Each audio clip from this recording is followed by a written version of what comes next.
Today is April 9th, 2025, and today is the 8th day of our small account challenge. And today is also the last day of this small account challenge for the group. And that's because I achieved the goal of taking a $500 account and turning it into a $25,000 account. And I did it in just 8 days. I want to tell you guys something right before I get into the trade analysis for today. I do really well with small accounts. I am not like those big YouTube traders who leverage hundreds of thousands of dollars, even millions of dollars on a trade. That's not me. My biggest reasoning for that is I stress over the weirdest things. My big stress is, what if my order doesn't get fully filled? You're going in with a limit order and you want to leverage, for me, leverage like $50,000 on a $1 stock. You're going to need 50,000 shares. And it's not very easy to fill an order, especially a limit order of that size. And so those kinds of things for some reason cause me a little bit of anxiety. But when I only have to worry about trading between $5,000 and $8,000 per trade, that is my sweet spot. I rarely have trouble filling my orders. I think that's the reason I do really well with a smaller account.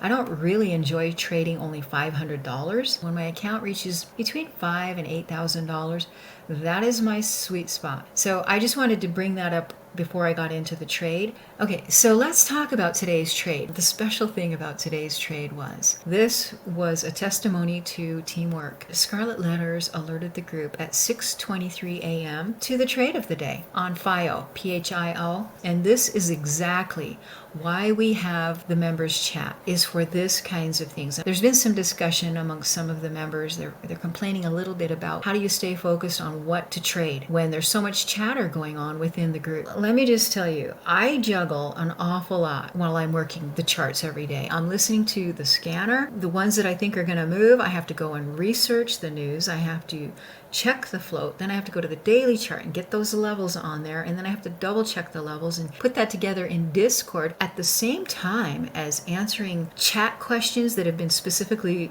asked of me, or direct messages, which I do get quite a bit of, answering those, and I get emails and I'm answering all of that. And then once in a while trying to take a trade myself. I'm just saying, if I can do all of that as well as read through the chat thread and see what's going on, what's being said, if I can do it, anybody can do that. If you're not quite there yet, give it some time, work with it, get acclimated to this environment, because if you do, it will pay you big. I am just so tickled pink with Scarlet Letters.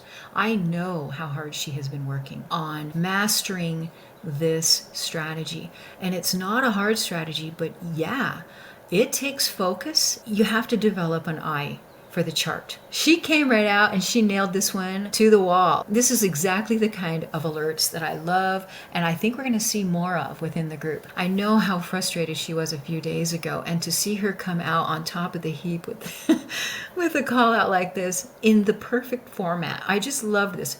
Arrow on file. Volume on file at 6:23 a.m. It was just the greatest thing.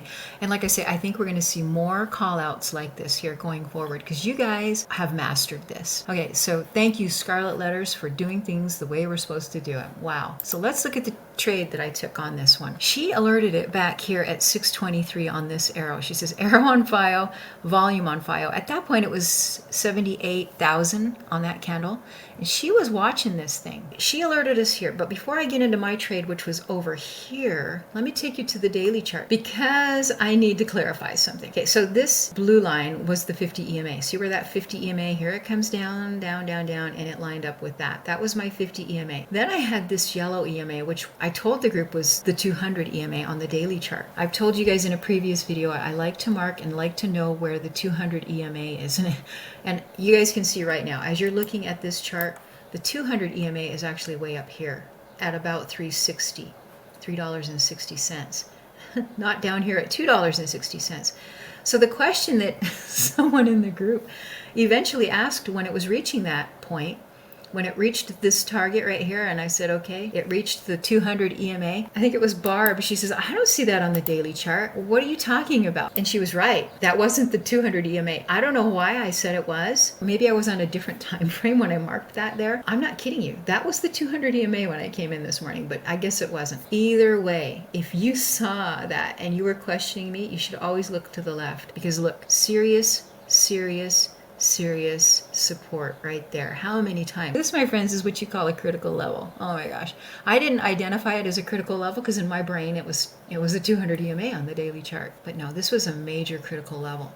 When you have previous support, I've said this before, and it is a common little statement amongst traders, previous support becomes new resistance, and boom. That was the end of the road for this price today, was right at this level. It can be considered a gap fill, it can be considered a critical level, it can be considered definitely not a 200 EMA on the daily. Regardless, it was previous support, so it's new resistance. That reason that it only went that far. But anyway, if you see something odd, like if I do that again someday and I say this is the 200 EMA, go to the daily chart and try to figure out, well, what did she see there?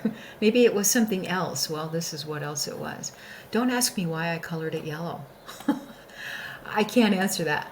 But man, that meant something. So if you ever see that sort of thing, that sort of alignment in the future, just know that, hey, that's a critical level, that's a serious level, it may be a gap fill. It means business, and it's nothing to mess with. That's why it was the end of the road. Either way, whether it was a 200 EMA, if I told everybody it was a 200 EMA, respect it, because I thought it was a 200 EMA, and I exited right there.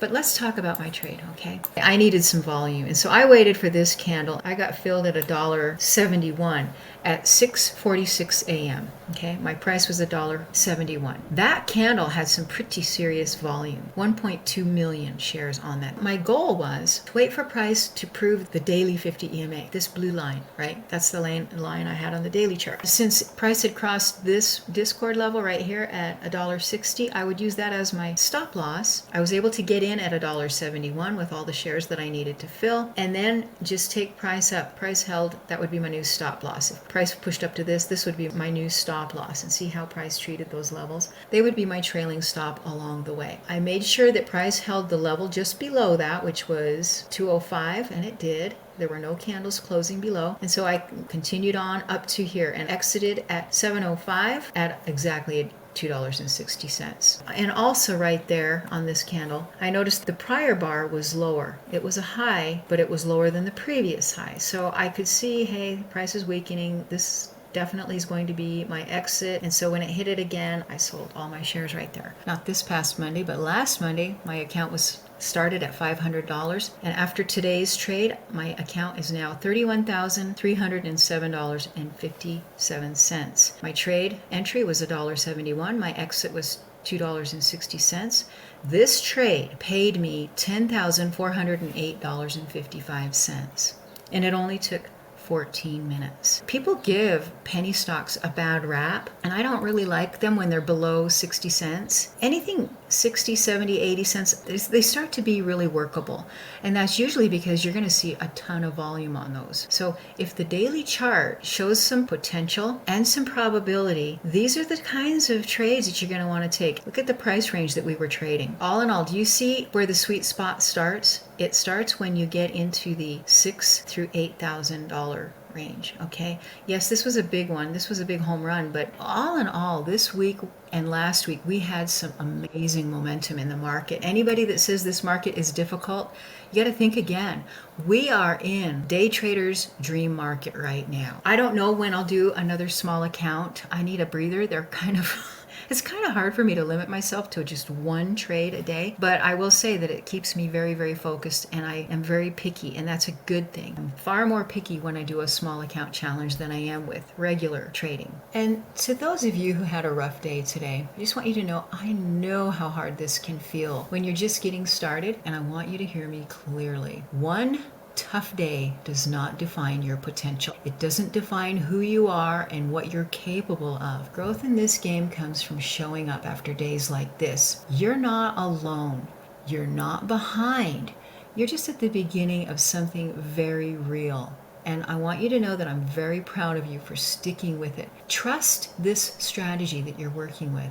Stay focused. and keep plugging your trades into our simple trade process. Follow the steps, and I promise you the results that you're seeking will follow. If you have any questions at all, let me know and we'll talk soon.